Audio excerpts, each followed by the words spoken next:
Team India Australia జట్ల మధ్య Perth వేదికగా జరుగుతున్న మొదటి టెస్ట్ మ్యాచ్లో ఇరు జట్లు నువ్వా నేనా అన్నట్లు తలపడుతూ ఉండడంతో ఈ మ్యాచ్ అభిమానులకు మంచి మజాని అందిస్తుంది. మొదట ఆస్ట్రేలియా ఫాస్ట్ బౌలర్లు చెలరేగి టీమిండియాని 150 పరుగులకే ఆలౌట్ చేస్తే తర్వాత బౌలింగ్ చేస్తున్న టీమిండియా ఫాస్ట్ బౌలర్లు అంతకు మించి రెచ్చిపోయారు.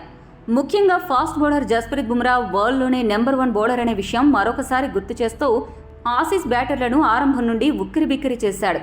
బుమ్రా అందించిన జోష్ని కొనసాగిస్తూ హర్షిత్ రాణా, సిరాజ్ కూడా వికెట్లు దక్కించుకున్నారు.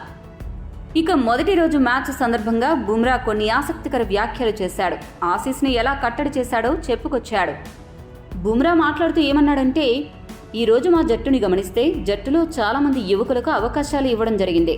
సీనియర్ ఆటగాళ్ల అశ్విన్, జడేజాని పక్కన పెట్టడానికి ప్రత్యేకంగా కారణమంటూ ఏమీ లేదు.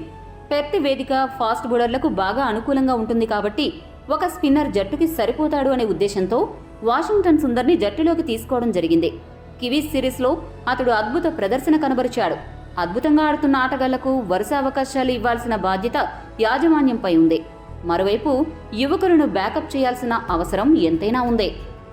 ఇక ఈరోజు ఆట విషయానికి వస్తే ఆసీస్ జట్టు ఫాస్ట్ బౌలింగ్ని అస్త్రంగా చేసుకుని మాపై ఆధిపత్యం చెలాయించారు.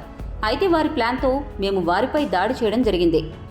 ఇక మేము బౌలింగ్ చేయడానికి మైదానంలో దిగే ముందు స్కోరు బోర్డుపై మన పరుగులు ఎన్ని ఉన్నాయన్న విషయాన్ని మరచిపోయి ఆసీస్పై బంతితో దాడి చేయాలి అని ఒకే ఒక టార్గెట్ని మైండ్లో ఉంచుకోవాల్సిందిగా జట్టు మొత్తం డిసైడ్ అయ్యాం.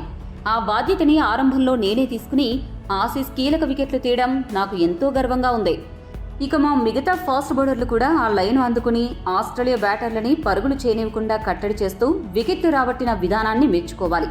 మొత్తంగా ఈ కెప్టెన్సీని నేను ఎంజాయ్ చేస్తున్నాను. ప్రస్తుతం సాధించిన ఆధిక్యతని కొనసాగించేలా రేపు మా ఆటని సాగిస్తామని బుమ్రా ముగించాడు. ఈ వీడియో మీకు నచ్చితే లైక్, షేర్, కామెంట్ చేయండి. మరిన్ని స్పోర్ట్స్ అప్డేట్స్ కోసం మా ఛానల్ను సబ్స్క్రైబ్ చేసుకోండి.